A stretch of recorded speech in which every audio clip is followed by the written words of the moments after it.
ರಾಷ್ಟ್ರಪತಿ ಉಪರಾಷ್ಟ್ರಪತಿಗಳು ಹೇಗೆ ಆಯ್ಕೆ ಆಗ್ತಾರೆ, ಹೇಗೆ ಅವರು ಪದಚ್ಯುತಿಗೊಳ್ತಾರೆ, ಅವರ ಷರತ್ತುಗಳು ಏನಿದಾವೆ, ಯಾರು ಅವರಿಗೆ ಪ್ರಮಾಣ ವಚನವನ್ನು ನೀಡ್ತಾರೆ.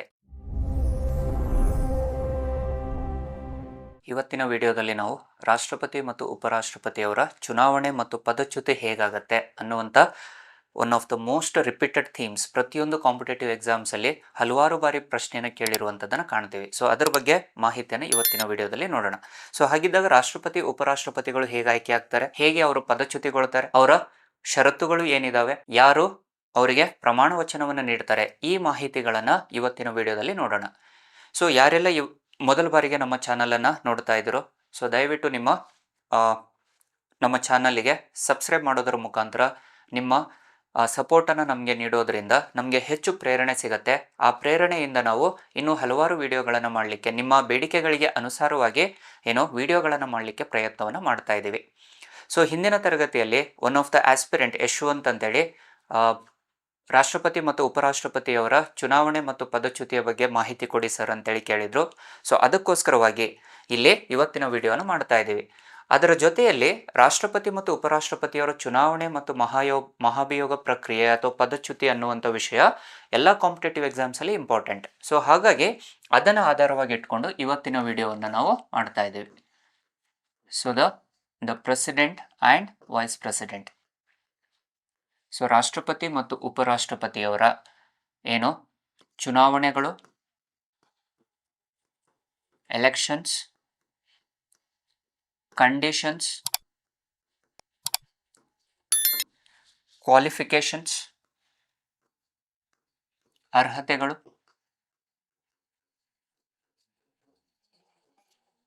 ಆ್ಯಂಡ್ ದ ರಿಮೂವಲ್ ಪ್ರೊಸೀಜರ್, ಇವುಗಳ ಮಾಹಿತಿಯನ್ನು ಇವತ್ತಿನ ವಿಡಿಯೋದಲ್ಲಿ ಚರ್ಚೆಯನ್ನು ಮಾಡೋಣ. ಸೊ ಹಾಗಿದ್ದಾಗ ರಾಷ್ಟ್ರಪತಿ ಮತ್ತು ಉಪರಾಷ್ಟ್ರಪತಿಯವರ ಸಾಂವಿಧಾನಿಕ ಅಂಶಗಳು ಅಂತ ಬಂದಾಗ, ಸಂವಿಧಾನದಲ್ಲಿ ಭಾಗ 5ರಲ್ಲಿ from the articles 52 to 72 are related to president and in which the article number 63 to till 71 are related to the vice president. So ಇದರಲ್ಲಿ ಪ್ರಮುಖವಾಗಿ ಇವತ್ತಿನ ವಿಡಿಯೋವನ್ನು ನಾವು ಚರ್ಚೆ ಮಾಡ್ತಿರುವಂಥದ್ದು ಅವರ ಚುನಾವಣೆಗಳು ಹಾಗೂ ಪದಚ್ಯುತಿ, ಅರ್ಹತೆಗಳು ಮತ್ತು ನಿರ್ಬಂಧನೆಗಳು. ಸೊ ಅಗೇನ್ ನೋಡ್ರಿ, ಇಲ್ಲಿ with respect to the elections ಅಂತ ಬಂದಾಗ, ಚುನಾವಣೆಗಳು ಅಂತ ಬಂದಾಗ, with respect to the elections of president and vice president ಅಂತ ಬಂದಾಗ, ಸೊ ರಾಷ್ಟ್ರಪತಿಯವರ ಚುನಾವಣೆಯನ್ನ ಸಂವಿಧಾನದ 54ನೇ ವಿಧಿಯಲ್ಲಿ ನೋಡ್ತೀವಿ. ಅದೇ ರೀತಿಯಲ್ಲಿ 66ನೇ ವಿಧಿಯಲ್ಲಿ ಉಪರಾಷ್ಟ್ರಪತಿಯವರ ಚುನಾವಣೆಯನ್ನ ನಾವಿಲ್ಲಿ ಕಾಣಬಹುದು. And with respect to the removal ಅಂತ ಬಂದಾಗ, ಸೊ ಎಲೆಕ್ಷನ್ಸ್ ಅಲ್ಲಿನೇ ಇದರಲ್ಲಿ ಬರುತ್ತೆ, ವ್ಯಾಲ್ಯೂಸ್ ಅಂತ ಕೌಂಟ್ ಮಾಡ್ತೀನೋ ಅದನ್ನು 55ನೇ ವಿಧಿಯಲ್ಲಿ ಹೇಳಲಾಗತ್ತೆ. ಸೊ 54, 55ನೇ ವಿಧಿ ಅವರ ಚುನಾವಣೆಯ ಬಗ್ಗೆ ಹೇಳುತ್ತೆ. ಅದೇ ರೀತಿಯಲ್ಲಿ 58 ಕ್ವಾಲಿಫಿಕೇಶನ್ಸ್ಗಳ ಬಗ್ಗೆ ಹೇಳುತ್ತೆ, ರಾಷ್ಟ್ರಪತಿಯವರ ಅರ್ಹತೆಗಳ ಬಗ್ಗೆ. ಆ್ಯಂಡ್ 59 ಅನ್ನುವಂಥದ್ದು ಅವುಗಳ ಕಂಡೀಷನ್ಸ್ ಬಗ್ಗೆ ಹೇಳುತ್ತೆ, ಷರತ್ತುಗಳು ಏನಿದಾವೆ ಅನ್ನುವಂಥದ್ದನ್ನು ಹೇಳ್ತವೆ. ಅದೇ ರೀತಿಯಲ್ಲಿ ರಿಮೂವಲ್ ಪ್ರೊಸೀಜರನ್ನು 61ನೇ ವಿಧಿಯಲ್ಲಿ ಹೇಳಿರುವಂಥದ್ದನ್ನು ನೋಡ್ತೀವಿ. ಇದು ರಾಷ್ಟ್ರಪತಿಗೆ ಸಂಬಂಧಪಟ್ಟಿದ್ದು. ಅದೇ ರೀತಿಯಲ್ಲಿ ಉಪರಾಷ್ಟ್ರಪತಿಯವರಿಗೆ ಸಂಬಂಧಪಟ್ಟಂತೆ 66ನೇ ವಿಧಿ ಇಲ್ಲಿ ಚುನಾವಣೆ ಅರ್ಹತೆ ಮತ್ತು ಕಂಡೀಷನ್ಸ್ ಬಗ್ಗೆ ಹೇಳುತ್ತೆ. ಆ್ಯಂಡ್ ರಿಮೂವಲ್ ಪ್ರೊಸೀಜರನ್ನು 67ನೇ ವಿಧಿಯಲ್ಲಿ ಹೇಳಿರುವಂಥದ್ದನ್ನು ನೋಡ್ತೇವೆ. So with respect to the removal of president is article 61, removal of the vice president is article 67, and as well as it was also related to the oath, ಪ್ರಮಾಣ ವಚನ ಅಂತೇಳಿ ಕರೀತೀವಿ. So ಪ್ರಮಾಣ ವಚನವನ್ನ, so ರಾಷ್ಟ್ರಪತಿಯವರ ಪ್ರಮಾಣ ವಚನವು ಸಂವಿಧಾನದ 60ನೇ ವಿಧಿಯಲ್ಲಿರುವಂಥದ್ದನ್ನು ನೋಡ್ತೇವೆ. Thus article number 60 was related to the oath of the president as well as ಉಪರಾಷ್ಟ್ರಪತಿಯವರ ಪ್ರಮಾಣ ವಚನವು the wise presidential ಓತ್, ಉಪರಾಷ್ಟ್ರಪತಿಯವರ ಪ್ರಮಾಣ ವಚನವನ್ನು ಸಂವಿಧಾನದ 68ನೇ ವಿಧಿಯಲ್ಲಿ ನಾವು ಕಾಣಬಹುದು. ಸೊ ಸಂವಿಧಾನದ 68ನೇ ವಿಧಿಯಲ್ಲಿ ಉಪರಾಷ್ಟ್ರಪತಿಯವರ ಪ್ರಮಾಣ ವಚನವನ್ನು ಹೇಳಿರುವಂಥದ್ದನ್ನು ನಾವು ಕಾಣಬಹುದು. ಸೊ ಈ ರೀತಿಯಲ್ಲಿ ಅವುಗಳ ಮಾಹಿತಿಯನ್ನು ನಾವು ಇವತ್ತಿನ ವಿಡಿಯೋದಲ್ಲಿ ಚರ್ಚೆಯನ್ನು ಮಾಡೋಣ. ಸೊ ಸಂವಿಧಾನದ 69ನೇ ವಿಧಿಯಲ್ಲಿ ಸಂವಿಧಾನದ 69ನೇ ವಿಧಿಯಲ್ಲಿ ಅವರ ಪ್ರಮಾಣ ವಚನ ಸ್ವೀಕರಿಸುವಂಥದ್ದನ್ನು ನೋಡ್ತೇವೆ. The article number 69 was related to the oath of vice president ಅಂತ ನೋಡ್ತೇವೆ. ಸೊ ಹಾಗಿದ್ದಾಗ ಈ ರಾಷ್ಟ್ರಪತಿ ಮತ್ತು ಉಪರಾಷ್ಟ್ರಪತಿಯವರ ಚುನಾವಣೆ ಹೇಗಾಗ್ತಾ ಇತ್ತು? ಸೊ ಯೂಶಲಿ ನೋಡಿ, ರಾಷ್ಟ್ರಪತಿ ಮತ್ತು ಉಪರಾಷ್ಟ್ರಪತಿಯವರ ಹುದ್ದೆಯನ್ನು ನಾವು ಅಮೆರಿಕ ದೇಶದಿಂದ ಎರವಲು ಮಾಡಿಕೊಂಡಿದ್ದೇವೆ. The designated post of president and vice president was borrowed from the constitution of USA. ಆದರೆ the elections of the president was borrowed from Ireland. Be careful. ರಾಷ್ಟ್ರಪತಿಯವರ ಮತ್ತು ಉಪರಾಷ್ಟ್ರಪತಿಯವರ ಹುದ್ದೆಯನ್ನು ನಾವು ಅಮೆರಿಕ ದೇಶದಿಂದ ಎರವಲು ಮಾಡ್ಕೊಳ್ತೀವಿ. ಆದರೆ ರಾಷ್ಟ್ರಪತಿಯವರ ಚುನಾವಣಾ ವ್ಯವಸ್ಥೆಯನ್ನು ನಾವು ಐರ್ಲೆಂಡ್ ದೇಶದಿಂದ ಎರವಲು ಮಾಡಿಕೊಂಡಿರುವಂಥದ್ದನ್ನು ನೋಡ್ತೀವಿ. ಸೊ ಹಾಗಿದ್ದಾಗ ಈ ಕಾನ್ಸ್ಟಿಟ್ಯೂಷನಲ್ ಪ್ರೊವಿಷನ್ಸ್ ಏನು ಹೇಳುತ್ತೆ? ಸೊ ಅಗೇನ್ ರಾಷ್ಟ್ರಪತಿಯವರನ್ನು ನಾವು ಪರೋಕ್ಷವಾಗಿ ಆಯ್ಕೆ ಮಾಡ್ತೀವಿ, ಈಗ ನಾವು ಡಿಸ್ಕಸ್ ಮಾಡ್ತೀವಿ. ಅದೇ ರೀತಿಯಲ್ಲಿ ಉಪರಾಷ್ಟ್ರಪತಿಯವರನ್ನು ಪರೋಕ್ಷವಾಗಿ ಆಯ್ಕೆ ಮಾಡಲಾಗ್ತಾ ಇತ್ತು. ಬಟ್ ಹೇಗೆ ಅನ್ನುವಂಥದ್ದನ್ನು ಈಗ ವಿಡಿಯೋದಲ್ಲಿ ಚರ್ಚೆಯನ್ನು ಮಾಡೋಣ. So with respect to the president and vice president, how they were been elected. ರಾಷ್ಟ್ರಪತಿ ಮತ್ತು ಉಪರಾಷ್ಟ್ರಪತಿಯವರ ಚುನಾವಣೆಗಳು ಹೇಗಾಗ್ತಾ ಇತ್ತು? ಹಾಗೆ ನೋಡ್ರಿ, with respect to the constitutional provisions ಅಂತ ಬಂದಾಗ that was article number 54, and with respect to vice president it was article number 66 related to elections of president and vice president respectively. So again nodi, the president and vice presidential elections was indirectly elected anta nodteve. They are not been elected directly. ಪರೋಕ್ಷ ರೀತಿಯಲ್ಲಿ ಆಯ್ಕೆಗೊಳ್ಳುವಂಥದ್ದನ್ನು ನೋಡ್ತೇವೆ. So ಪರೋಕ್ಷ ರೀತಿಯಲ್ಲಿ ಆಯ್ಕೆಗೊಂಡಿದ್ದು, ಅದರಲ್ಲಿ ಯಾವ ರೀತಿಯಾದ ಮತದಾನ ವ್ಯವಸ್ಥೆ ಅಂತ ಕೇಳ್ತಾರೆ ಕ್ವಶನ್ ಆಗಿ. ಸೊ ಇಲ್ಲಿ it was using the proportional representation through single transferable voting system. ಏಕಮತ ವರ್ಗಾವಣೆಯ ಪ್ರಮಾಣಾನುಗುಣ ಮತದಾನ ವ್ಯವಸ್ಥೆ ಅಂತೇಳಿ ಕರಿತೀವಿ. ಏಕಮತ ವರ್ಗಾವಣೆಯ ಪ್ರಮಾಣಾನುಗುಣ ಮತದಾನ ವ್ಯವಸ್ಥೆ ಅಂದ್ರೆ ವಿಚ್ ಇಸ್ ನಥಿಂಗ್ ಬಟ್ ಇಲ್ಲಿ ಆದ್ಯತಾ ವಲಯವಾರು ಅಂತ ಹೇಳ್ತಾ ಇದ್ದಾನೆ. ಪ್ರಿಫರೆನ್ಷಿಯಲ್ ವೋಟಿಂಗ್ ಸಿಸ್ಟಮ್ ಅಂತ ನೋಡ್ತಾನೆ. ಅಂದ್ರೆ ದ ಪಾರ್ಟಿಸಿಪೇಟಿಂಗ್ ಮೆಂಬರ್ಸ್ ಯಾರು ಅಂತಂದ್ರೆ ಇಲ್ಲಿ ದ ಎಲೆಕ್ಟೋರಲ್ ಕಾಲೇಜ್ ಅಂತೇಳಿ ಕರಿತೀವಿ ನಾವು. ದ ಎಲೆಕ್ಟೋರಲ್ ಕಾಲೇಜ್ ಅಂತೇಳಿ ಕರೆಯಲಾಗತ್ತೆ. ಅಂದ್ರೆ ಚುನಾಯಿತ ವರ್ಗ ಅಂತ ಕರಿತೀವಿ ನಾವು. ಆ ಸದಸ್ಯರುಗಳು, ಆ ಚುನಾಯಿತ ವರ್ಗದಲ್ಲಿರುವಂತ ಸದಸ್ಯರು ತಮ್ಮ ಆದ್ಯತೆಗಳನ್ನು ಕೊಡ್ತಾರೆ. ಅವರು ನೇರವಾಗಿ ತಮ್ಮ ಮತವನ್ನು ಕೊಡುವುದಿಲ್ಲ, ಬದಲಾಗಿ ಆದ್ಯತೆಯನ್ನು ಕೊಡ್ತಾರೆ.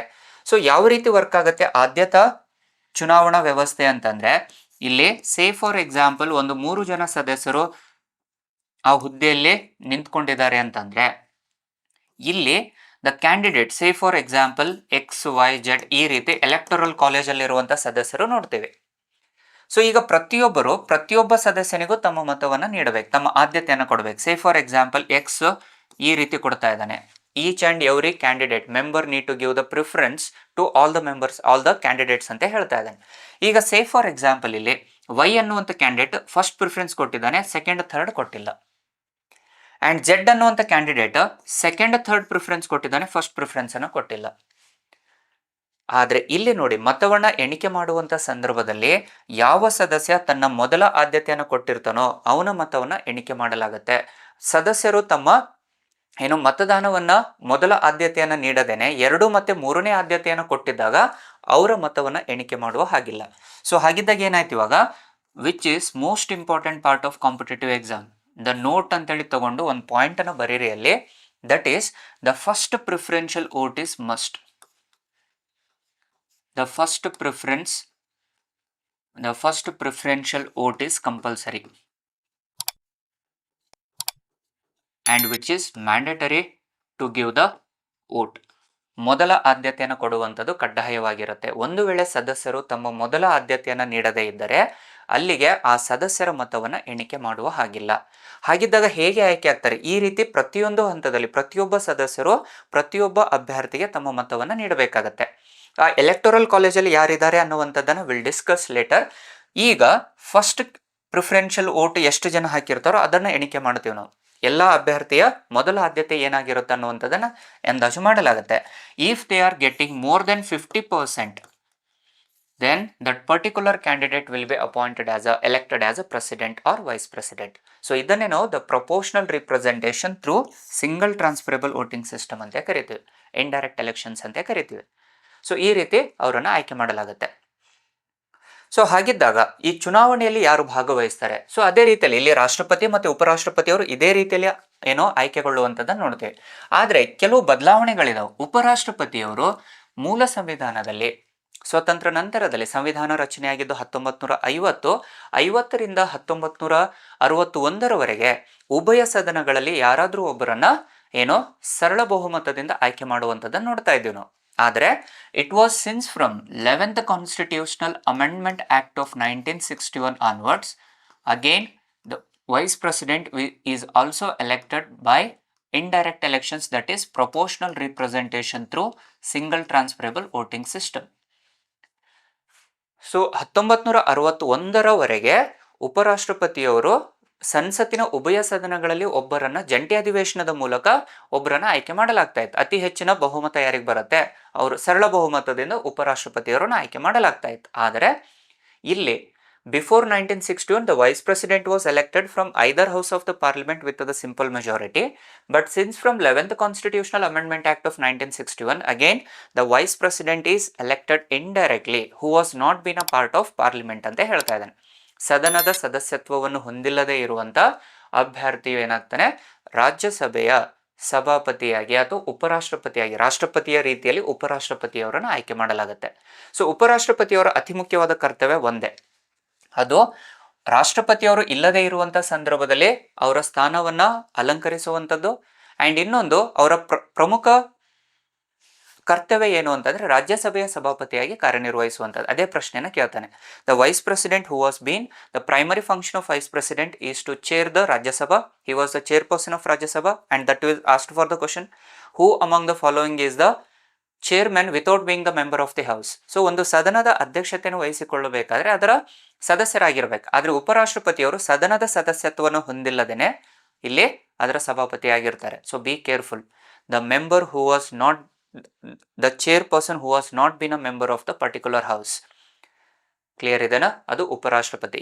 The primary function of vice president is to chair the Rajya Sabha and the secondary ಎರಡನೇ ಅತಿ ಮುಖ್ಯವಾದ ಕರ್ತವ್ಯ the second function is they will handle the chair of the president during the absence or vacancy for a period of during the vacancy for a period of 6 months, during the absence till the president returns to the seat ಅಂತ ನೋಡ್ತೀವಿ. ಅದು ಎರಡು ಅದರ ಅತಿ ಮುಖ್ಯವಾದ ಕರ್ತವ್ಯಗಳು. So ಹಾಗಾಗಿ ಈಗ 1961 11ನೇ ತಿದ್ದುಪಡಿಯ ಮೂಲಕ ಉಪರಾಷ್ಟ್ರಪತಿಯವರು ಸಹ ರಾಷ್ಟ್ರಪತಿಯವರ ರೀತಿಯಲ್ಲಿ ಆಯ್ಕೆಗೊಳ್ಳುವಂಥದ್ದನ್ನು ನೋಡ್ತೀವಿ. So this is all about the article 54 and 66 with respect to the elections. So ಹಾಗಿದ್ದಾಗ ಆ ಮತದಾನದ ಮೌಲ್ಯವನ್ನು ಹೇಗೆ ಅಂದಾಜು ಮಾಡಲಾಗುತ್ತೆ? The values of votes. The values of votes of MLAs and MPs. ಆ ಎಲೆಕ್ಟೋರಲ್ ಕಾಲೇಜ್ ಅಂತ ನೋಡ್ತೀವಿ ನಾವು. ಸೊ ಇಲ್ಲಿ ಚುನಾವಣೆಯ ಸಂದರ್ಭದಲ್ಲಿ ಇಲ್ಲಿ ರಾಷ್ಟ್ರಪತಿಯವರ ಚುನಾವಣೆಯಲ್ಲಿ ಯಾರು ಭಾಗವಹಿಸ್ತಾರೆ ಅನ್ನುವಂಥದ್ದನ್ನು ನೋಡೋಣ. ಫಸ್ಟ್ ನೋಡಿ, ರಾಷ್ಟ್ರಪತಿಯವರ ಚುನಾವಣೆಯಲ್ಲಿ ದ ಎಲೆಕ್ಟೋರಲ್ ಕಾಲೇಜ್ ಅಂತ ಏನು ಹೇಳ್ತೀವಲ್ಲ, ಇದರಲ್ಲಿ elected members of States, elected MLAs ಅಂತ ನೋಡ್ತಾ ಇದ್ದೀವಿ, ಆಫ್ ಸ್ಟೇಟ್ಸ್ ರಾಜ್ಯಗಳಿಂದ ಚುನಾಯಿತರಾಗಿರುವಂಥ ಶಾಸಕರು, ಅದೇ ರೀತಿಯಲ್ಲಿ elected MLAs of the union territories of Delhi and Puducherry since from again ನೋಡಿ ಕೇಂದ್ರಾಡಳಿತ ಪ್ರದೇಶದ ಚುನಾಯಿತ ಸದಸ್ಯರುಗಳು, elected MLAs of the union territories ಕೇಂದ್ರಾಡಳಿತ ಪ್ರದೇಶದ ಚುನಾಯಿತ ಸದಸ್ಯರು ಅಂತ ನೋಡ್ತಾ ಇದ್ದೀವಿ. ಡೆಲ್ಲಿ ಮತ್ತು ಪುದುಚೇರಿಯನ್ನ ಮೂಲ ಸಂವಿಧಾನದಲ್ಲಿ ಇರಲಿಲ್ಲ, ಬದಲಾಗಿ ಇದನ್ನ ಸಂವಿಧಾನದ 70ನೇ ಸಾಂವಿಧಾನಿಕ ತಿದ್ದುಪಡಿ ಕಾಯ್ದೆ 1992ಕ್ಕೆ ಅನುಸಾರವಾಗಿ ಡೆಲ್ಲಿ ಮತ್ತು ಪುದುಚೇರಿಗೆ ಅವಕಾಶವನ್ನು ಕೊಟ್ಟಿದೆ. ಸೊ ಡೆಲ್ಲಿ ಮತ್ತು ಪುದುಚೇರಿಯ ಕೇಂದ್ರಾಡಳಿತ ಪ್ರದೇಶದ ಶಾಸಕರು ಅಂತ ಹೇಳ್ತಾ ಇದ್ದಾನೆ. ಎಲ್ಲ ರಾಜ್ಯದ ಸ್ವತಂತ್ರ ರಾಜ್ಯಗಳ ಚುನಾಯಿತ ಶಾಸಕರು, ಕೇಂದ್ರಾಡಳಿತ ಪ್ರದೇಶದ ಅಂದ್ರೂ ಎಸ್ಪೆಷಲಿ ಡೆಲ್ಲಿ ಮತ್ತು ಪುದುಚೇರಿಯ ಕೇಂದ್ರಾಡಳಿತ ಪ್ರದೇಶದ ಚುನಾಯಿತ ಶಾಸಕರು ಹಾಗೂ ಚುನಾಯಿತ ಸದಸ್ಯರು, elected members of the parliament, elected MPs at the central level. ಅಂದ್ರೆ ಎಲೆಕ್ಟೆಡ್ ಪಾರ್ಲಿಮೆಂಟ್ ಅಂದ್ರೆ ಏನಾಯ್ತು ಇಲ್ಲಿ ಲೋಕಸಭೆ ಮತ್ತು ರಾಜ್ಯಸಭೆಯ ಚುನಾಯಿತ ಸದಸ್ಯರು ಅಂತ ನೋಡ್ತಾ ಇದೀವಿ. Either directly elected or the indirectly elected members.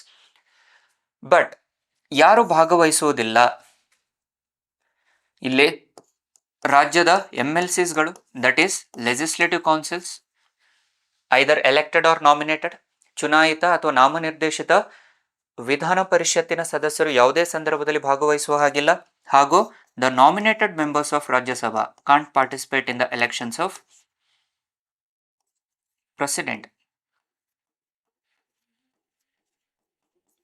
ರಾಜ್ಯಸಭೆಯ ನಾಮನಿರ್ದೇಶಿತ ಸದಸ್ಯರುಗಳು ಸಹ ಇದರಲ್ಲಿ ಭಾಗವಹಿಸುವ ಹಾಗಿಲ್ಲ. ಸೊ ರಾಷ್ಟ್ರಪತಿ ಚುನಾವಣೆಯಲ್ಲಿ ಇನ್ the elections of president only the elected members of States, elected members of UTs, that to Delhi and Puducherry, and elected members from Lok Sabha and Rajya Sabha will have the electoral college in the presidential elections, whereas the state legislative council members, either elected or nominated members, they will not participate, as well as the nominated members of Rajya Sabha will not participate in the elections of president. And ರಾಷ್ಟ್ರಪತಿಯವರ ಚುನಾವಣೆಯಲ್ಲಿ ಯಾರು ಉಪರಾಷ್ಟ್ರಪತಿಯವರ ಚುನಾವಣೆಯಲ್ಲಿ ಯಾರು ಭಾಗವಹಿಸ್ತಾರೆ ಅಂದರೆ, again be careful, ಇಲ್ಲಿ ಉಪರಾಷ್ಟ್ರಪತಿಯವರ ಚುನಾವಣೆಯಲ್ಲಿ all the members of parliament will participate. ಉಪರಾಷ್ಟ್ರಪತಿಯವರ ಚುನಾವಣೆಯಲ್ಲಿ the all parliament members will participate. Lok Sabha ಮತ್ತು ರಾಜ್ಯಸಭೆಯ ಎಲ್ಲ ಸದಸ್ಯರುಗಳು ಭಾಗವಹಿಸ್ತಾರೆ, ಎಲೆಕ್ಟೆಡ್ ಆರ್ ನಾಮಿನೇಟೆಡ್. ಚುನಾಯಿತ ಸದಸ್ಯರು ಆಗಿರ್ಬೋದು ಅಥವಾ ನಾಮನಿರ್ದೇಶಿತ ಸದಸ್ಯರು ಆಗಿರಬಹುದು. ಚುನಾಯಿತ ಮತ್ತು ನಾಮನಿರ್ದೇಶಿತ ಸದಸ್ಯರು ಅದು ಚುನಾಯಿತ ವರ್ಗ ಅಂತ ನೋಡ್ತೀವಿ. But in the elections of vice president the state legislation will not participate ಅಂತೇಳಿ ನೋಡ್ತೀವಿ. ರಾಜ್ಯ ಶಾಸಕಾಂಗ ಅದರಲ್ಲಿ ಭಾಗವಹಿಸುವ ಹಾಗಿಲ್ಲ. ಸೊ ಈ ರೀತಿಯಲ್ಲಿ ಸದಸ್ಯರುಗಳು ಭಾಗವಹಿಸುವಂಥದ್ದು ನೋಡ್ತೀವಿ. ಅದನ್ನೇ ಚುನಾಯಿತ ವರ್ಗ ಅಂತೇಳಿ ಕರಿತೀವಿ ನಾವು. ಪ್ರತಿಯೊಬ್ಬ ಸದಸ್ಯನು, ಪ್ರತಿಯೊಬ್ಬ ಎಂಪಿನೂ, ಶಾಸಕ ಆಗಿರ್ಬೋದು ಅಥವಾ ಸಂಸದ ಆಗಿರ್ಬೋದು, ತಮ್ಮ ಮತಗಳನ್ನು ಆದ್ಯತೆಗೆ ಅನುಸಾರವಾಗಿ ನೀಡಬೇಕು ಅಂತ ಹೇಳ್ತಾನೆ.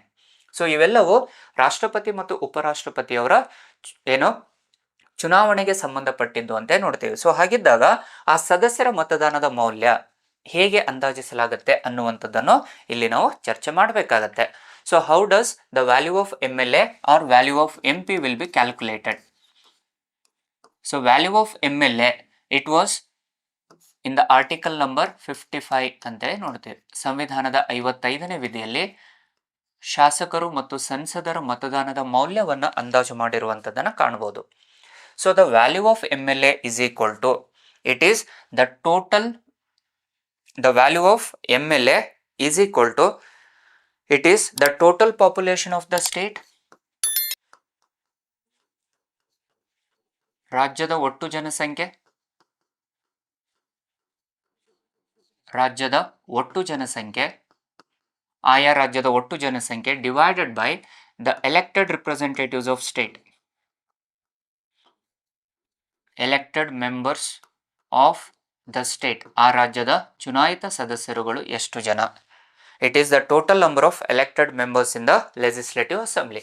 ಸೊ ಆ ರಾಜ್ಯದ ವಿಧಾನಸಭೆ ಅಂದರೆ ಚುನಾಯಿತ MLAsಗಳು ಅಂತ ಹೇಳ್ತಾ ಇದೆ, ಮೆಂಬರ್ ಆಫ್ ಲೆಜಿಸ್ಲೇಟಿವ್ ಅಸೆಂಬ್ಲೀಸ್, ಅಥವಾ ಇದನ್ನೇ ನಾವು ದ ಸ್ಟೇಟ್ ಲೆಜಿಸ್ಲೇಟಿವ್ ಅಸೆಂಬ್ಲಿ ಅಂತಾನು ಕರಿತೀವಿ. The total members of legislative assembly into 1 divided by 1000. So ಪ್ರತಿಯೊಬ್ಬ ಶಾಸಕನ ಮೌಲ್ಯವು 1000ಕ್ಕೆ ಅಂದಾಜು ಮಾಡಿರುವಂಥದ್ದನ್ನು ನೋಡ್ತೀವಿ. ಸೊ ಇದಕ್ಕೆ ಆಧಾರವಾಗಿಟ್ಟಾಗ, ಸೊ ಯಾವ ರಾಜ್ಯದ ಜನಸಂಖ್ಯೆ ಹೆಚ್ಚಿರುತ್ತದೆಯೋ, when the population of the state was more, then ultimately the value of that particular state is also more ಅಂತ ನೋಡ್ತೀವಿ.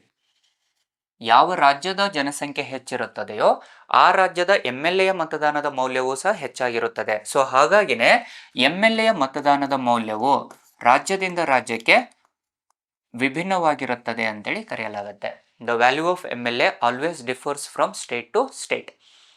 Where the population is more, ultimately the value of the MLA is also more. If the population is more in the particular state ಅಂದಾಗ then it results into the value of MLA is also more. So ಇದೇ ರೀತಿಯ ಸ್ಟೇಟ್ಮೆಂಟ್ಸ್ಗಳಲ್ಲಿ ನಿಮ್ಮ ಪ್ರಶ್ನೆಯನ್ನು ಕೇಳ್ತಾನೆ. ಕರ್ನಾಟಕದ ವಿಧಾನ ಯಾವುದು MLA ಮತದಾನದ ಮೌಲ್ಯವು UPಗಿಂತ ಹೆಚ್ಚಿದೆ ಅಥವಾ ಮೇಘಾಲಯಕ್ಕಿಂತ ಹೆಚ್ಚಿದೆ, ಕೇರಳದ ಮತದಾನದ ಮೌಲ್ಯ MLA ಮತದಾನದ ಮೌಲ್ಯವು ಬಿಹಾರ್ಗಿಂತ ಹೆಚ್ಚಿದೆ ಅಥವಾ ಕಡಿಮೆ ಇದೆ. ಸೊ ಅಗೇನ್ ಬಿ ಕೇರ್ಫುಲ್, ಒಂದು ನಾಮಿನಲ್ ಫ್ಯಾಕ್ಟರನ್ನು ಗೊತ್ತಿರಬೇಕಷ್ಟೇ. ಯಾವ ರಾಜ್ಯದ ಜನಸಂಖ್ಯೆ ಹೆಚ್ಚಿರುತ್ತದೆಯೋ ಆ ರಾಜ್ಯದ MLA ಮತದಾನದ ಮೌಲ್ಯವೂ ಸಹ ಹೆಚ್ಚಿರುವಂಥದ್ದನ್ನು ಕಾಣ್ತೀವಿ.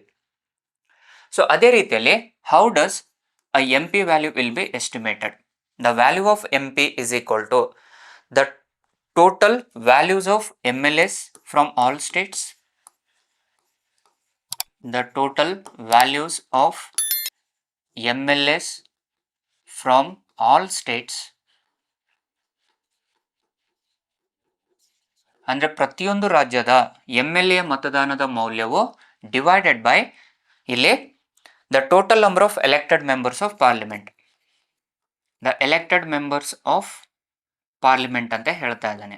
ಅಂದರೆ ಸಂಸತ್ತಿನ ಚುನಾಯಿತ ಸದಸ್ಯರುಗಳು, ಬೋತ್ ಪಾರ್ಲಿಮೆಂಟ್ ಅಂತ ಹೇಳ್ತಾ ಇದ್ದಾರೆ ಅಂತಂದ್ರೆ ಚುನಾಯಿತ ಸದಸ್ಯರು, ಬಿ ಕೇರ್ಫುಲ್, ಇಲ್ಲಿ ಎಲೆಕ್ಟೆಡ್ ಮೆಂಬರ್ಸ್ ಆಗಿದ್ದಾಗ ಲೋಕಸಭೆ ಮತ್ತು ರಾಜ್ಯಸಭೆಯ ಒಟ್ಟು ಚುನಾಯಿತ ಸದಸ್ಯರುಗಳ ಸಂಖ್ಯೆ ಎಷ್ಟಿದೆ ಅದು. ಇದನ್ನು ಅಂದಾಜು ಮಾಡಿದಾಗ ನಮಗೆ MP ಮತದಾನದ ಮೌಲ್ಯವು ಸಿಗುತ್ತದೆ. ಸೊ ಹಾಗಿದ್ದಾಗ ಏನು ಹೇಳ್ಬೋದು ನಾವಿಲ್ಲಿ, ಲೋಕಸಭೆ ಮತ್ತು ರಾಜ್ಯಸಭೆ MPಯ ಮತದಾನದ ಮೌಲ್ಯ ಏನೇ ಇದ್ರೂ ಸಹ this always remains same for all the members. ಸಂಸದರ ಮತದಾನದ ಮೌಲ್ಯವು ಯಾವಾಗಲೂ ಸರಿಸಮಾನವಾಗಿರುತ್ತದೆ. The MP's value is always remains the same, but whereas in the case of MLAs the value differs from state to state. So ಹಾಗಿದ್ದಾಗ ಯಾವ ರೀತಿ ಅವರನ್ನು ಆಯ್ಕೆ ಮಾಡಲಾಗುತ್ತೆ ಅಂತ ಆಲ್ರೆಡಿ ನಾವು ಹೇಳಿದ್ದೀವಿ. ದ ಎಲೆಕ್ಟೋರಲ್ ಕೋಟಾ ಅಂತೇಳಿ ಕರಿತೀವಿ ನಾವು. How the president or vice president will be elected. So ಹೇಗೆ ಆಯ್ಕೆ ಆಗ್ತಾರೆ ಅಂದರೆ it is the total values of MLAs and MPs divided by 2 and +1 ಅಂತ ನೋಡ್ತೀವಿ. ವೈ +1 ಅಂತಂದರೆ ಆಲ್ರೆಡಿ ನಾವು proportional representation through single transferable voting system ಅಂತ ಹೇಳಿದ್ದೀವಿ. ಹಾಗಿದ್ದಾಗ the elected member need to get more than 50% of valid votes. ಒಟ್ಟು ಮತದಾನ ಎಷ್ಟಾಗಿರುತ್ತೋ ಅದರಲ್ಲಿ 50%ಕ್ಕಿಂತ ಹೆಚ್ಚಿನ ಮತದಾನದ ಮೌಲ್ಯವನ್ನು ಯಾರು ಪಡೆದುಕೊಂಡಿರ್ತಾರೋ ಅವರು ರಾಷ್ಟ್ರಪತಿಯಾಗಿ, ಅವರು ಉಪರಾಷ್ಟ್ರಪತಿಯಾಗಿ ಆಯ್ಕೆಗೊಳ್ಳುವಂಥದ್ದನ್ನು ಕಾಣ್ತೀವಿ. So these are all about the elections of the president and vice president ಅಂತ ನೋಡ್ತೀವಿ. Next, what is the qualifications and conditions? So again ನೋಡಿ ಇಲ್ಲಿ the qualifications almost remains the same. So ರಾಷ್ಟ್ರಪತಿ ಮತ್ತು ಉಪರಾಷ್ಟ್ರಪತಿಯ ಅರ್ಹತೆಗಳು ಎರಡಕ್ಕೂ ಸೇಮ್ ಇದಾವೆ. With respect to the qualifications ಅಂತ ಬಂದಾಗ ಇಲ್ಲಿ article 58 was related to president and article 66 itself was related to the vice president. So ಹಾಗಿದ್ದಾಗ ಅವರ ಅರ್ಹತೆಗಳು ಏನಾಗಿರಬೇಕು? So first the qualifications is they need to be a citizen of India, ಭಾರತದ ಪ್ರಜೆಯಾಗಿರಬೇಕು. ಭಾರತದ ಪೌರ ಅಲ್ಲ, ಬದಲಾಗಿ ಭಾರತದ ಪ್ರಜೆಯಾಗಿರಬೇಕು ಅಂತೇಳಿ ಹೇಳ್ತಾ ಇದ್ದಾನೆ. They should be a citizen of India. Second, they need to complete the age of 35 years. 35 ವರ್ಷ ದಾಟಿರಬೇಕು. ಅವರ ವಯಸ್ಸು 35 ವರ್ಷವಾಗಿರಬೇಕು. They need to complete the age of 35 years. 35 ವರ್ಷ ಆಗಿರಬೇಕು. ನೆಕ್ಸ್ಟ್, ಯಾವುದೇ ರೀತಿಯಲ್ಲಿ they should not have, the third one is they should not been qualified as a election member of Lok Sabha, not qualified to be a member of Lok Sabha, not qualified to be a member of Lok Sabha. And whereas vice president ಅಲ್ಲಿ they should not qualified to be a member of Rajya Sabha ಅಂತ ನೋಡ್ತೀವಿ. So these are the qualifications ಅಂತ ನೋಡ್ತೀವಿ. ಅದೇ ರೀತಿಯಲ್ಲಿ with respect to article number 59 ಹಾಗೂ 66ಗೆ ಅನುಸಾರವಾಗಿ it was related to the conditions. ರಾಷ್ಟ್ರಪತಿ ಮತ್ತು ಉಪರಾಷ್ಟ್ರಪತಿಯವರು ಆಯ್ಕೆಯಾಗಬೇಕಾದ್ರೆ ಯಾವ ರೀತಿಯಾದ ಷರತ್ತುಗಳನ್ನು ಹೊಂದಿರಬೇಕು? The conditions to president and vice president. So ಹಾಗಾಗಿ ಇಲ್ಲಿ ಕಂಡೀಷನ್ಸ್ ಏನಿರಬೇಕಂದ್ರೆ ಆಲ್ಮೋಸ್ಟ್ ಎರಡಕ್ಕೂ ಒಂದೇ ರೀತಿಯಾದ ಕಂಡೀಷನ್ಸ್ ಇದಾವೆ. Not have office of profit, ಯಾವುದೇ ಲಾಭದಾಯಕ ಹುದ್ದೆಯಲ್ಲಿರುವ ಹಾಗಿಲ್ಲ. ರಾಷ್ಟ್ರಪತಿ ಅಥವಾ ಉಪರಾಷ್ಟ್ರಪತಿಯಾಗಿ ಆಯ್ಕೆಯಾಗುವಂಥ ಸದಸ್ಯರು ಯಾವುದೇ ಲಾಭದಾಯಕ ಹುದ್ದೆಯಲ್ಲಿ ಇರುವ ಹಾಗಿಲ್ಲ. They should not be bankrupt, ದಿವಾಳಿ ಆಗಿರುವ ಹಾಗಿಲ್ಲ. They should not been bankrupt, ದಿವಾಳಿ ಆಗಿರುವ ಹಾಗಿಲ್ಲ. Next, not be mentally retarded, ಬುದ್ಧಿಮಾಂದ್ಯರಾಗಿರುವ ಹಾಗಿಲ್ಲ. They should not be mentally retarded, ಬುದ್ಧಿಮಾಂದ್ಯರಾಗಿರುವ ಹಾಗಿರಲ್ಲ. ನೆಕ್ಸ್ಟ್ ಎನಿ ಅದರ್ ಕಂಡೀಷನ್ಸ್ ಅಂತ ಬಂದಾಗ ಇವು 3 ಕಂಡೀಷನ್ಸು ಎರಡಕ್ಕೂ ಸಮ ಅಂತ ಹೇಳ್ತೇವೆ ನಾವು. ಸೊ ಯಾವುದೇ ಲಾಭದಾಯಕ ಹುದ್ದೆಯಲ್ಲಿರುವ ಹಾಗಿಲ್ಲ, ಯಾವುದೇ ಬ್ಯಾಂಕಲ್ಲಿ ದಿವಾಳಿ ಆಗಿರುವ ಹಾಗಿಲ್ಲ, ಹಾಗೂ ಬುದ್ಧಿಮಾಂದ್ಯರಾಗಿರುವ ಹಾಗಿಲ್ಲ ಅಂತ ಹೇಳ್ತಾ ಇದ್ದಾನೆ. ಇದರ ಜೊತೆಯಲ್ಲಿ ಸೊ 59ನೇ ವಿಧಿಗನುಸಾರವಾಗಿ ರಾಷ್ಟ್ರಪತಿಯಾಗಿ ಆಯ್ಕೆಗೊಳ್ಳಬೇಕಾದ್ರೆ ಯಾರು ಬೇಕೋ ಅವರು ರಾಷ್ಟ್ರಪತಿ ಆಗಲಿಕ್ಕೆ ಆಗಲ್ಲ. ಅಲ್ಲಿ ನಮಗೆ ಕಂಡೀಷನ್ಸ್ ಇದೆ. ಏನು? ದ ಪ್ರಪೋಸರ್ಸ್ ಆ್ಯಂಡ್ ಸೆಕೆಂಡರ್ಸ್ ಅಂತ ಕರಿತೀವಿ. ಪ್ರಸ್ತಾಪಕರು ಮತ್ತು ಸಹಾಯಕರು ಅಂತೇಳಿ ನಾವು ಕರಿತೀವಿ. 50 ಜನ ಒಬ್ಬ ವ್ಯಕ್ತಿಯ ಹೆಸರನ್ನು ಪ್ರಸ್ತಾಪ ಮಾಡಬೇಕು, ಐದರ್ ಲೋಕಸಭಾ ಆರ್ ರಾಜ್ಯಸಭಾ. ಇಲ್ಲಿ with respect to the president ಅಂದಾಗ either the 50 members or the 50 members either from Lok Sabha Rajya Sabha they need to propose and seconders. ಅಂದರೆ ಹೆಸರನ್ನು ಪ್ರಸ್ತಾಪ ಮಾಡ್ತಿರುವಂಥದ್ದು 50 ಜನ ಆ್ಯಂಡ್ ಆ ಹೆಸರಿಗೆ ತಮ್ಮ ಬೆಂಬಲವನ್ನು ಕೊಡ್ತಿರುವಂಥದ್ದು ಉಳಿದ 50 ಜನ ಸದಸ್ಯರು. ಅಂದಾಗ ಮಾತ್ರ ಆ ವ್ಯಕ್ತಿ ರಾಷ್ಟ್ರಪತಿಯ ಚುನಾವಣೆಗೆ ಅರ್ಹತೆಯನ್ನು ಪಡೆದುಕೊಳ್ತಾನೆ. ಅದೇ ರೀತಿಯಲ್ಲಿ ಉಪರಾಷ್ಟ್ರಪತಿಗೆ ಅಂತ ಬಂದಾಗ ಕೇವಲ ರಾಜ್ಯಸಭೆಯ ಸದಸ್ಯರು ಕನಿಷ್ಠ 20 ಜನ ಸದಸ್ಯರು ಪ್ರಪೋಸರ್ಸ್ ಇರಬೇಕು, 20 ಜನ ಸದಸ್ಯರು ಸೆಕೆಂಡರ್ಸ್ ಆಗಿರಬೇಕು. The 20 members has to be proposers only from the Rajya Sabha, 20 members has to be seconders only from the Rajya Sabha. So ಯಾವುದು ಲೋಕಸಭೆ ಮತ್ತು ರಾಜ್ಯಸಭೆಯಲ್ಲಿ ರಾಷ್ಟ್ರಪತಿ ಅಧಿಕಾರವನ್ನು ಹೊಂದಿರ್ತಾರೆ. ರಾಷ್ಟ್ರಪತಿಯಾಗಿ ಅರ್ಹತೆಯನ್ನು ಹೊಂದಬೇಕಾದ್ರೆ ಲೋಕಸಭೆ ಅಥವಾ ರಾಜ್ಯಸಭೆಯಲ್ಲಿ ಪ್ರಸ್ತಾಪವನ್ನು ಹೆಸರನ್ನು ಶಿಫಾರಸು ಮಾಡುವಂಥದ್ದು ಪ್ರಸ್ತಾಪಕರು. The name which was recommended itself is a proposers. Seconders means the members who are in support of those proposal. ಹೆಸರನ್ನು ಶಿಫಾರಸು ಮಾಡುವಂಥದ್ದು ಪ್ರಸ್ತಾಪಕರು, ಅದಕ್ಕೆ ತಮ್ಮ ಒಪ್ಪಿಗೆಯನ್ನು ಕೊಡುವಂಥದ್ದು ಸಹಾಯಕರು ಅಂತ ಕರಿತೀವಿ. And they need to deposit under RBI around 15,000 rupees ಅಂತ ನೋಡ್ತೀವಿ.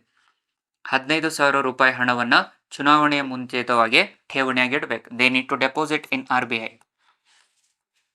If they get more than 1/6 of the vote then that amount will be returned, otherwise they will lose the deposits. ರಾಷ್ಟ್ರಪತಿ ಉಪರಾಷ್ಟ್ರಪತಿಯಲ್ಲಿ ಚುನಾವಣೆಯಲ್ಲಿ ನಿಂತಿರುವಂಥ ಅಭ್ಯರ್ಥಿಯು 1/6ಕ್ಕಿಂತ ಹೆಚ್ಚಿನ ಭಾಗದ ಮತವನ್ನು ಗಳಿಕೆ ಮಾಡಿದರೆ ಆ ಹಣ ಅವನಿಗೆ ವಾಪಸ್ ದೊರೆಯುತ್ತೆ, ಇಲ್ಲದಿದ್ದರೆ ಆ ಠೇವಣಿಯನ್ನು ಕಳೆದುಕೊಳ್ತಾನೆ. ಅದನ್ನೇ ಇಲ್ಲಿ ಕಂಡೀಷನ್ಸ್ ಅಲ್ಲಿ ನೋಡ್ತೀವಿ ನಾವು. And with respect to the article number 60 and 69 60 ಮತ್ತು 69ರಲ್ಲಿ article 60 with respect to the president and article 69 with respect to the vice president. ಇಲ್ಲಿ ನಮಗೆ ಅವರ ಓತ್ ಅಂತ ನೋಡ್ತೀವಿ ನಾವು, ಪ್ರಮಾಣ ವಚನವನ್ನು ಯಾರು ನೀಡ್ತಾರೆ ಅನ್ನುವಂಥದ್ದು ಗೊತ್ತಿರಬೇಕು. ಸೊ ಅಗೇನ್ ನೋಡ್ರಿ, for the president the oath will be given by the chief justice of India or the senior most judge of the supreme court in the absence of CJI. So ರಾಷ್ಟ್ರಪತಿಯವರಿಗೆ ಸರ್ವೋಚ್ಚ ನ್ಯಾಯಾಲಯದ ಮುಖ್ಯ ನ್ಯಾಯಮೂರ್ತಿ ಅಥವಾ ಸರ್ವೋಚ್ಚ ನ್ಯಾಯಾಲಯದ ಹಿರಿಯ ನ್ಯಾಯಾಧೀಶರು ಪ್ರಮಾಣ ವಚನವನ್ನು ಕೊಡ್ತಾರೆ. ಅದೇ ರೀತಿಯಲ್ಲಿ ಉಪರಾಷ್ಟ್ರಪತಿಯವರಿಗೆ ರಾಷ್ಟ್ರಪತಿಯವರು ಪ್ರಮಾಣ ವಚನವನ್ನು ಕೊಡುವಂಥದ್ದನ್ನು ಕಾಣ್ತೀವಿ. For the vice president the oath will be given by the president. The oath will be given by the president to the vice president ಅಂತ ನೋಡ್ತೀವಿ. ಉಪರಾಷ್ಟ್ರಪತಿಯವರಿಗೆ ರಾಷ್ಟ್ರಪತಿಯವರು ಪ್ರಮಾಣ ವಚನವನ್ನು ನೀಡುವಂಥದ್ದನ್ನು ಕಾಣ್ತೀವಿ. ಕ್ಲಿಯರ್ ಇದೆನಾ? ಸೊ ಇದು very important for your exam. So ಇಲ್ಲಿವರೆಗೆ ನಾವೇನು ಚರ್ಚೆ ಮಾಡಿದೀವಲ್ವಾ, ಅದು most important for your exams. ಇದರ ನಂತರದಲ್ಲಿ ಕೊನೆಗೆ again one of the most important hot topic of the current affairs ಯಾವುದು ಅಥವಾ ರಿಲೇಟೆಡ್ ಇಶ್ಯೂಸ್ ರಿಪೀಟೆಡ್ ಥೀಮ್ ಯಾವುದು ಅಂದರೆ that is removal procedure.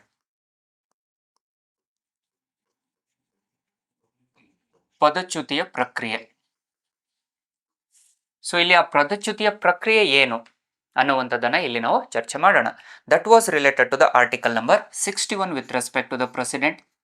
So ರಾಷ್ಟ್ರಪತಿಯಲ್ಲಿ 61ನೇ ವಿಧಿಗೆ ಅನುಸಾರವಾಗಿ ಮಹಾಭಿಯೋಗ ಪ್ರಕ್ರಿಯೆ ಅಂತೇಳಿ ಕರೆಯಲಾಗುತ್ತೆ. It was known as impeachment process to the president. ಅದೇ ರೀತಿಯಲ್ಲಿ with respect to the article number 67 ಅಲ್ಲಿ ದಟ್ ವಾಸ್ ವೈಸ್ ಪ್ರೆಸಿಡೆಂಟ್ ಅಂತ ನೋಡ್ತೀವಿ. ಉಪರಾಷ್ಟ್ರಪತಿಯವರ ಪದಚ್ಯುತಿ ಅಂತೇಳಿ ಕರಿತೀವಿ.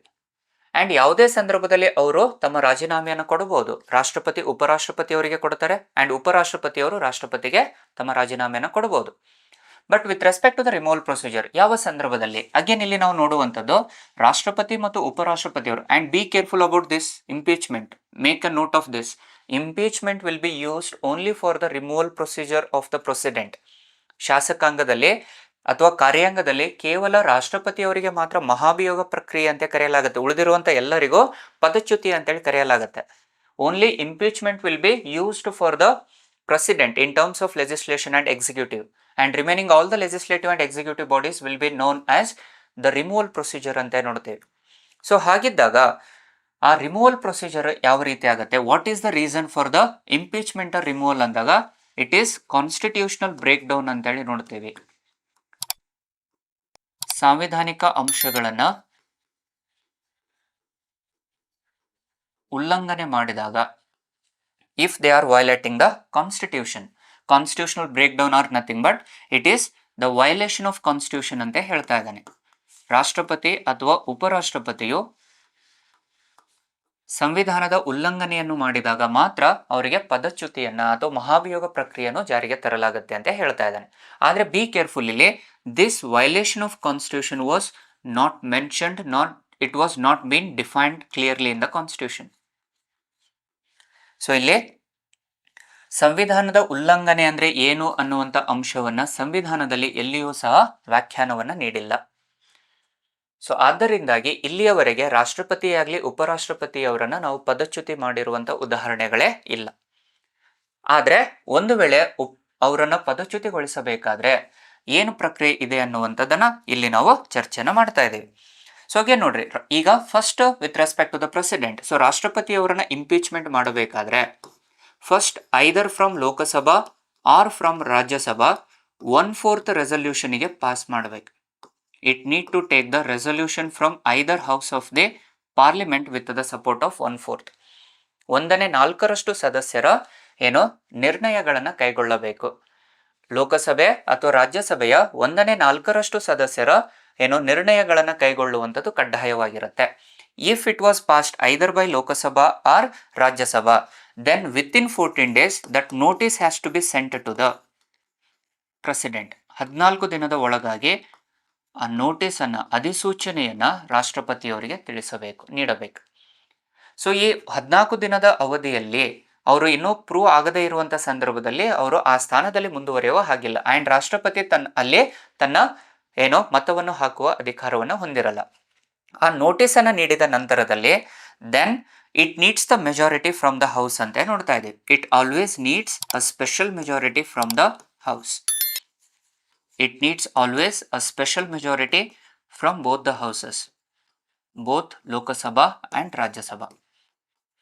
ಲೋಕಸಭೆ ಮತ್ತು ರಾಜ್ಯಸಭೆಯಲ್ಲಿ ವಿಶೇಷ ಬಹುಮತವು ಬೇಕಾಗುತ್ತದೆ. ಒಂದು ವೇಳೆ ಆ ವಿಶೇಷ ಬಹುಮತ ಬರದೇ ಇದ್ದರೆ ಅಲ್ಲಿಗೆ ಮಸೂದೆಯು ರದ್ದುಗೊಳ್ಳುತ್ತೆ. The special majority is mandatory. It is compulsory with respect to the Lok Sabha as well as Rajya Sabha. ಎರಡೂ ಸದನದಲ್ಲಿ ಒಂದು ಸದನ ಒಪ್ಪಿಗೆ ಕೊಟ್ಟು ಇನ್ನೊಂದು ಸದನ ವಿಶೇಷ ಬಹುಮತ ಇಲ್ಲದೆ ಇದ್ದಾಗ ಅಲ್ಲಿಗೆ ಮಸೂದೆಯು ಏನಾಗುತ್ತೆ, ರದ್ದುಗೊಳ್ಳುತ್ತೆ. ಆ್ಯಂಡ್ ಇಲ್ಲಿ ಒಮ್ಮೆ ವಿಶೇಷ ಬಹುಮತ ಜಾರಿಗೆ ಬಂದ ನಂತರದಲ್ಲಿ ಏನಾಗುತ್ತೆ, ಅದು ನಂತರದಲ್ಲಿ ಸೆಲೆಕ್ಟ್ ಕಮಿಟಿಗೆ ಹೋಗುತ್ತೆ. ದ ಸೆಲೆಕ್ಷನ್ ಕಮಿಟಿ ಅಂತ ನೋಡ್ತೀವಿ, ವಿಚ್ ಇಸ್ ಪಾರ್ಲಿಮೆಂಟರಿ ಪ್ರೊವಿಷನ್. ನೇಮಕಾತಿ ಸಮಿತಿ ಕೊನೆಗೆ ನಿರ್ಣಯವನ್ನು ಕೈಗೊಳ್ಳುತ್ತೆ. ಆ್ಯಂಡ್ ನೇಮಕಾತಿ ಸಮಿತಿ ಇದರ ವಿರುದ್ಧವಾಗಿ ಹೋಗೋ ಹಾಗಿಲ್ಲ. ಒಂದು ವೇಳೆ ಸಂಸತ್ತಿನಲ್ಲಿ ಲೋಕಸಭೆ ಮತ್ತು ರಾಜ್ಯಸಭೆಯಲ್ಲಿ ವಿಶೇಷ ಬಹುಮತ ಬಂದಿದ್ರೆ ಅಲ್ಲಿಗೆ ರಾಷ್ಟ್ರಪತಿ ಪದಚ್ಯುತಿಯನ್ನು ಕೊಡಲೇಬೇಕು. ಹಾಗಿದ್ದಾಗ ಈ ಪದಚ್ಯುತಿಯ ಸಂದರ್ಭದಲ್ಲಿ ಯಾರೆಲ್ಲ ಭಾಗವಹಿಸ್ತಾರೆ ಅನ್ನುವಂಥದ್ದು ಮೋಸ್ಟ್ ಇಂಪಾರ್ಟೆಂಟ್. ಇಲ್ಲಿ the elected and nominated members of parliament will participate. ಅವರ ಪದಚ್ಯುತಿಯ ಸಂದರ್ಭದಲ್ಲಿ ಚುನಾಯಿತ ಮತ್ತು ನಾಮನಿರ್ದೇಶಿತ ಸದಸ್ಯರೆಲ್ಲರೂ ಭಾಗವಹಿಸುತ್ತಾರೆ.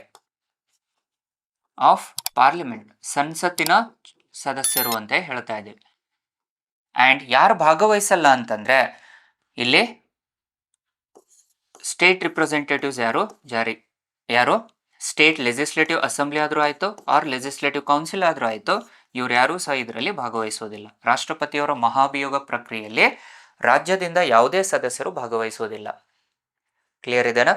ಅದೇ ರೀತಿಯಲ್ಲಿ ವೈಸ್ ಪ್ರೆಸಿಡೆಂಟ್ ಅಂತ ಬಂದಾಗ, the removal procedure of vice president ಅಂತ ಬಂದಾಗ again the same, need to have the 1/4 resolution, but be careful, 1/4 resolution from the Rajya Sabha, not from Lok Sabha.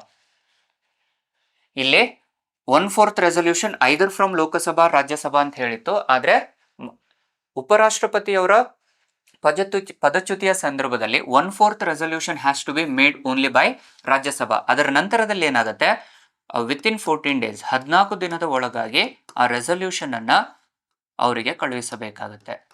The notice has to send to the vice president within 14 days. Again ಇಲ್ಲಿಯೂ ಸಹ ಉಪರಾಷ್ಟ್ರಪತಿಯವರು ತಮ್ಮ ಮತದಾನವನ್ನು ನೀಡುವ ಹಾಗಿಲ್ಲ. ಯಾಕಂದ್ರೆ ಉಪರಾಷ್ಟ್ರಪತಿ, ರಾಷ್ಟ್ರಪತಿ ಆ ಸದನದ ಸದಸ್ಯತ್ವನ ಹೊಂದಿರಲ್ಲ, ಹಾಗಾಗಿ ಅವರು ಅದರಲ್ಲಿ ಮತದಾನ ನೀಡುವ ಹಾಗಿಲ್ಲ.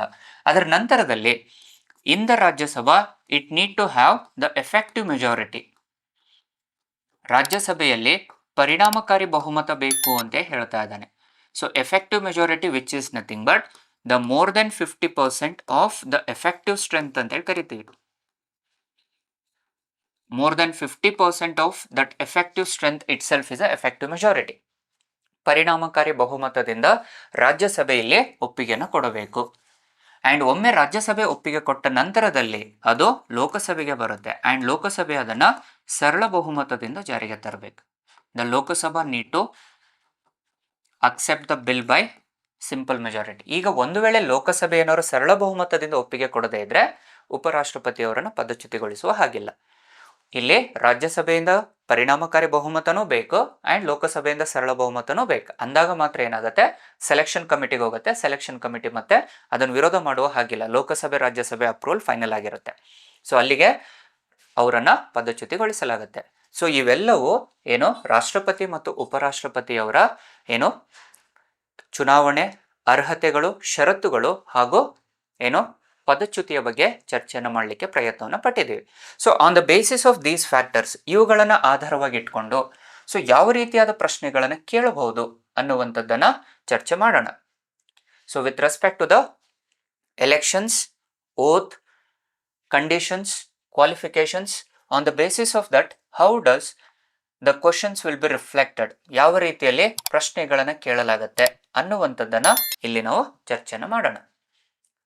ಸೊ ಇದಕ್ಕನುಸಾರವಾಗಿ on the basis of this the questions ಯಾವ ರೀತಿ ಕೇಳ್ತಾ ಇದ್ದಾನೆ ಹಾಗೆ ನೋಡಿ. ಇಲ್ಲಿ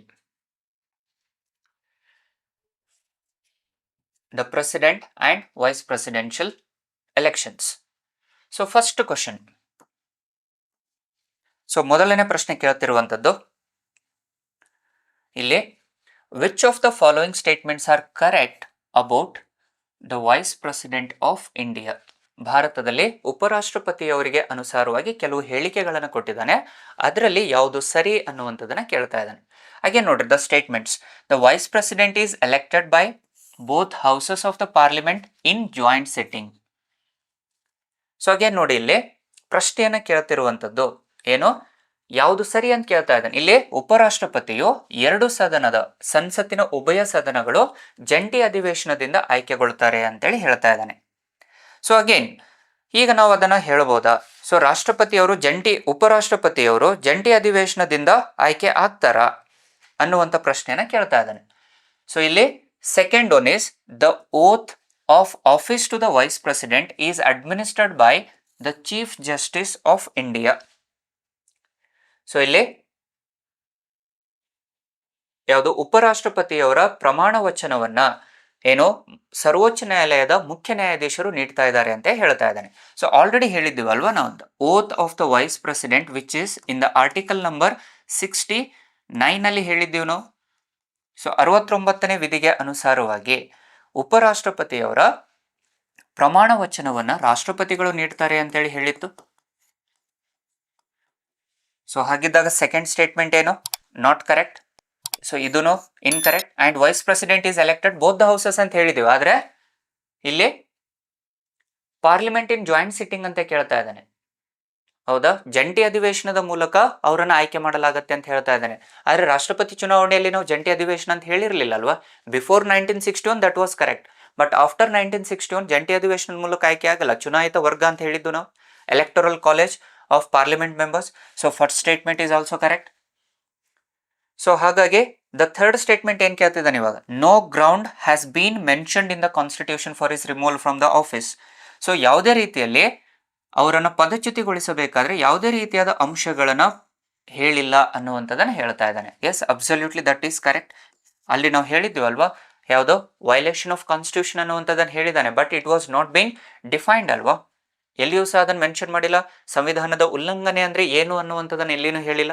ಸೊ ಹಾಗಾಗಿ ಅದು ಏನು ಕರೆಕ್ಟ್ ಸ್ಟೇಟ್ಮೆಂಟ್. ಆ್ಯಂಡ್ ಕ್ವಶನ್ ಕೇಳ್ತಿರೋದೇನಿಲ್ಲಿ, select the incorrect answer. So be careful.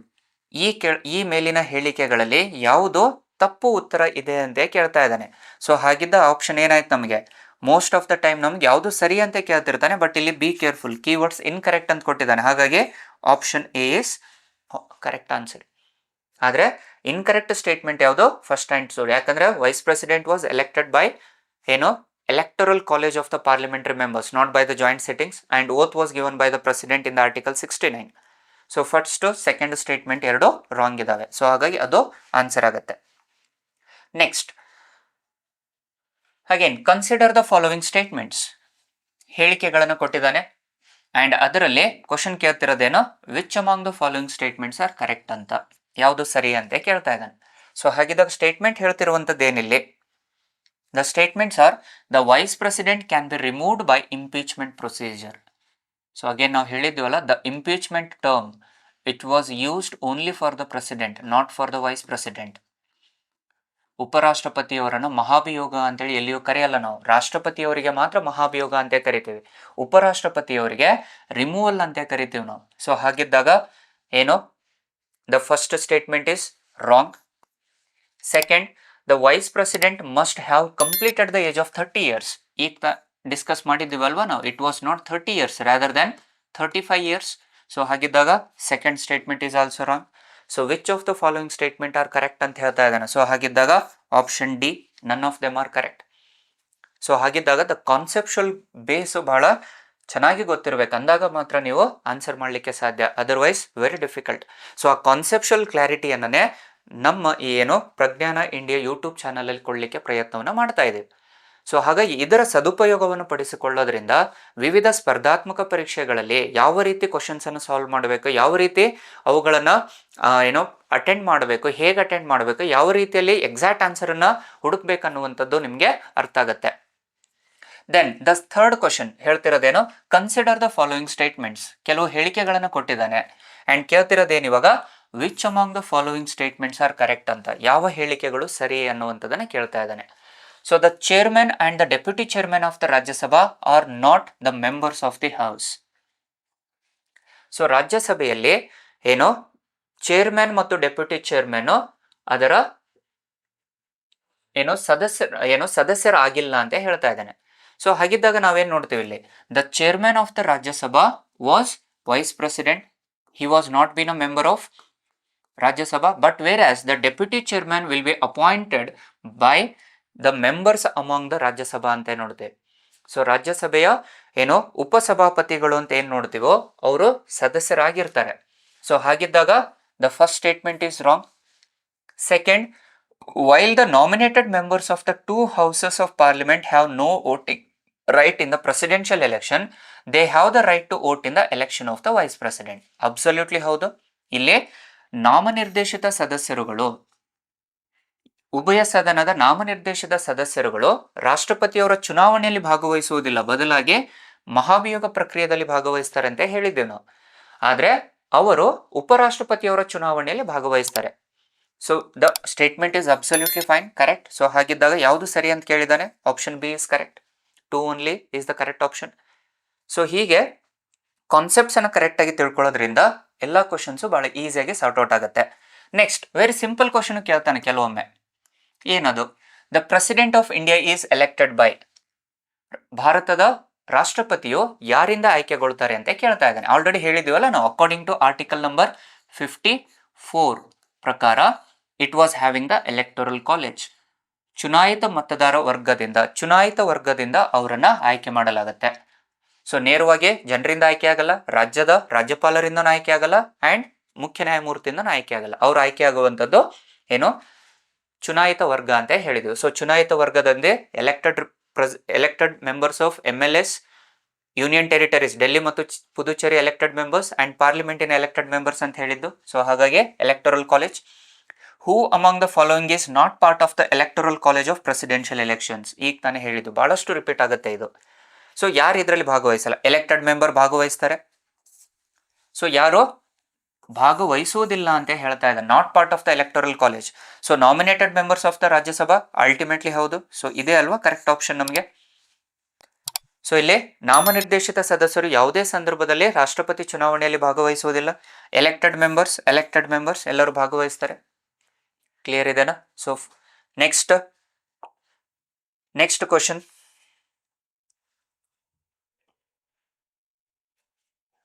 With regards to the question ಕೇಳ್ತಿರುವಂಥದ್ದು, with regards to the office of president consider the following statement. ರಾಷ್ಟ್ರಪತಿಯವರ ಏನೋ ಅಧಿಕಾರಕ್ಕೆ ಅನುಸಾರವಾಗಿ ಕೆಲವು ಹೇಳಿಕೆಗಳನ್ನು ಕೊಟ್ಟಿದ್ದಾನೆ. ಸೊ ಅದರಲ್ಲಿ ಯಾವುದು ಸರಿ ಅಂತ ಕೇಳ್ತಾ ಇದ್ದಾನೆ. The method of election of the president has been taken from Irish constitution. Already discuss ಮಾಡಿದ್ದೀವಿ ನಾವು. ರಾಷ್ಟ್ರಪತಿಯವರ ಚುನಾವಣೆಯ ವ್ಯವಸ್ಥೆಯನ್ನ ಐರಿಷ್ ಸಂವಿಧಾನ ತಗೊಂಡಿದ್ದೀವಿ, ಆದರೆ ಅದನ್ನು ಬಾರೋ ಮಾಡಿದ್ದು USA ದಿಂದ.